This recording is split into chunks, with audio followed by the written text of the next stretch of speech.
Madonna est de nouveau numéro 1. Alors qu'elle vient de sortir son 15e album, Confessions 2, celui-ci se classe cette semaine numéro 1 du top album avec 25 000 exemplaires vendus en France. Et c'est un vrai retour pour Madonna, car il faut remonter à 2008 pour retrouver la dernière fois qu'elle a atteint cette place en France, c'était avec l'album Hard Candy. Ses albums suivants n'avaient en revanche pas eu cet honneur. En 2012, MDNA s'était vu relégué en numéro 2 par l'album Annuel des Enfoirés.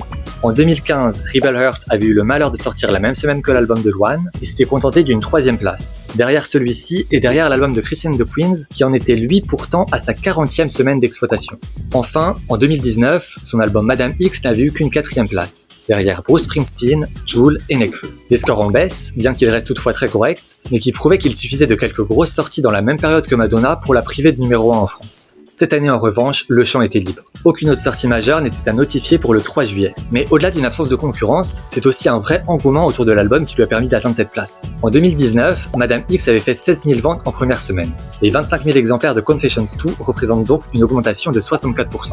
Du côté du top single, en revanche, c'est plus compliqué. Aucun titre de l'album note dans le classement cette semaine, ce qui est classique pour un album dont les ventes ont été essentiellement physiques mais qui a fait peu de chiffres en streaming. Le seul titre de l'album à être précédemment entré au top single était son duo avec Sabrina Carpenter lors de sa sortie en mai dernier. Le titre s'était classé numéro 200, soit la place la plus basse possible. Cependant, c'est là aussi une légère progression par rapport au précédent, car Madame X n'avait eu aucun titre au top single tout court, ce qui en avait fait le premier et seul album de Madonna à ne classer aucun titre en France. Vous en avez pensé quoi de ce retour de Madonna ?